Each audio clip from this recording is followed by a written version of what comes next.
8 दिवसापूर्वी संघटनेकडे अशा महिलांची एक तक्रार आली। तक्रार तिच्या लैंगिक शोषणासंबंधीची होती आणि त्या घटनेचा गैरवापर करून त्या प्राथमिक आरोग्य केंद्रामधील सर्व आशांना त्रास केला जात होता।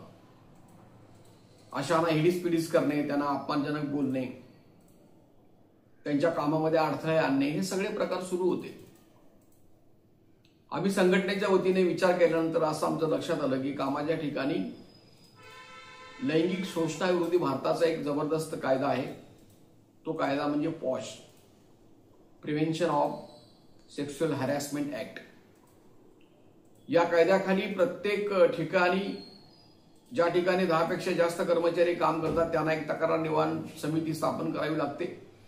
त्या समितीकडे तक्रार केल्यास त्याची चौकशी करून निर्णय द्यावा लागतो आणि ही समिती असणं हे बंधनकारक आहे। याच्याबद्दल सुप्रीम कोर्टाने असं निरीक्षण नोंदवलेलं आहे डिसेंबर 2024 मध्ये। भारतामध्ये अत्यंत तुरळक ठिकाणी या कायद्याची अंमलबजावणी केली जाते, किंबहुना 90% अंमलबजावणी केलीच जात नाही। ही अत्यंत गंभीर बाब आहे असं त्यांनी नमूद केलेलं आहे।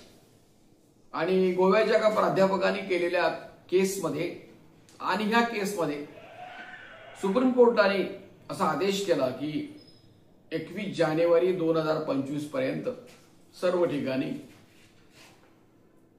महिलांच्या लैंगिक शोषणाविरुद्ध महिलांना संरक्षण मिळण्यासाठीचा हा कायदा आहे। त्याच्यासाठी समित्या कार्यान्वित कराव्यात। अशी समिती एक जिल्हाधिकाऱ्यांच्या अध्यक्षतेखाली असेल, तालुक्याच्या ठिकाणी असेल आणि प्रत्येक ठिकाणी 10 पेक्षा जास्त कामगार आहेत त्या ठिकाणी असेल, 10 पेक्षा कमी कर्मचारी असतील तर त्या ठिकाणी स्थानिक समित्या स्थापन करून त्यांना न्याय दिला पाहिजे। विशेषतः असंघटित उद्योगातील कामगारांसाठी, मोलकरीण महिला असतील, असंघटित उद्योगातील कामगार असतील, त्या सर्वांच्यासाठी। तर हा 2013 साली कायदा मंजूर झालेला आहे।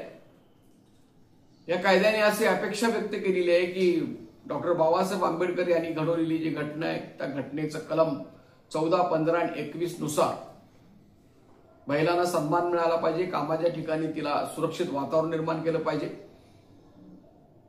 तिचं कोणी शोषण करण्याचा प्रयत्न केला तर त्याच्याविरुद्ध ताबडतोबीने कारवाई झाली पाहिजे। ह्या घटनांना प्रमाण मानून जागतिक पातळीवर कन्व्हेन्शन मध्ये जो निर्णय झालेला होता की या सर्व लिंग आधारित स्त्रियांच्यावरील भेदभावाच्या विरोधी प्रत्येक देशाने पावले उचलली पाहिजेत, हा जो ठराव आहे कन्व्हेन्शनचा तो भारत सरकारने स्वीकारलेला आहे। हे लक्षात घेऊन हा कायदा तयार करण्यात आलेला आहे। तर आम्ही निवेदन दिलेलं आहे। निवेदन दिल्यापासून त्या प्राथमिक आरोग्य केंद्राची एक एमओजी आहे, त्या सुद्धा महिलाच आहेत, त्या आता 10-12 दिवसापासून रजेवरच आहेत। सगळ्यांनीच त्या अर्जाचा धसका घेतलेला आहे, त्यामुळे आमचं काम नुसतं अर्जाचं उत्तर पाठवून बरंचसं झालेलं आहे।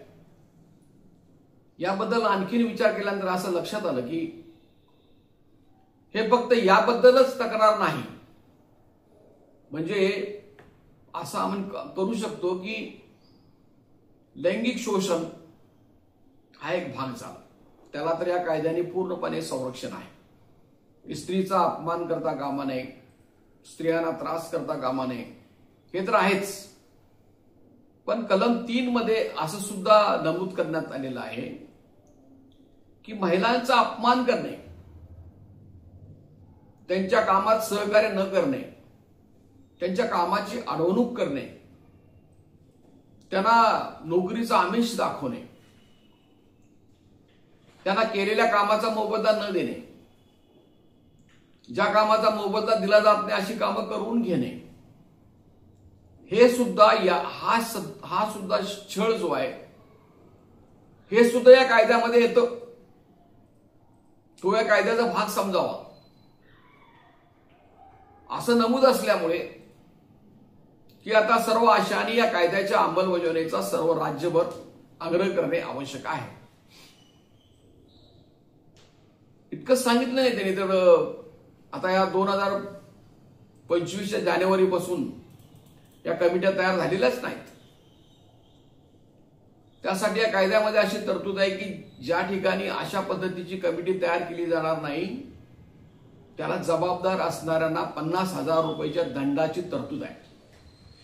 त्यामुळे या दंडासाठी आता महाराष्ट्रातल्या जवळजवळ सर्वच प्राथमिक आरोग्य केंद्र जबाबदार आहे. हे फक्त मी आरोग्य क्षेत्राशी बोलतोय, हे सगळ्या क्षेत्राला लागू आहे, पण आपण फक्त आशांच्या संदर्भात बात करू. तर मुद्दा काय आहे की या कमिट्या तयार केलेल्या नाही आणि या कायद्याबद्दलचा जो आशय आहे आणि त्याची व्याप्ती आहे ती अशी नमूद करण्यात आलेली आहे की भारतीय राज्यघटना कलम 14, 15 आणि 21 यामध्ये महिलांना समान वागणूक देणे,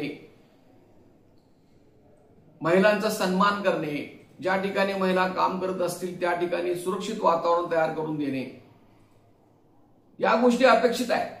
या संदर्भातलं एक कन्व्हेन्शन झालं होतं जागतिक पातळीवर, त्याचा ठराव भारत सरकारने स्वीकारलेला आहे आणि त्याच्यामध्ये त्यांनी निकष दिले आहेत की महिलांना कशा पद्धतीने समानतेची वागणूक मिळाली पाहिजे. तर हे स्वीकारलेलं आहे भारत सरकार. तर याबद्दल आशांच्या कामाचं स्वरूप जे आहे ते आता सध्या तरी पूर्णपणे शोषणावर आधारित आहे. संप केला आपण मागील 2 वर्षापूर्वी, संपानंतर 5,000 रुपये पगारवाढ झाली आणि पगारवाढ मिळायच्या आधीच अधिकाऱ्यांनी बोंबाबोंब सुरू केली. पगार तुमचा वाढलाय, आता आम्ही सांगेल ते तुम्ही काम करायला पाहिजे, नाहीतर आम्ही तुम्हाला कामावरून काढून टाकू, असं सुरू केलं. आणि आज स्थिती अशी आहे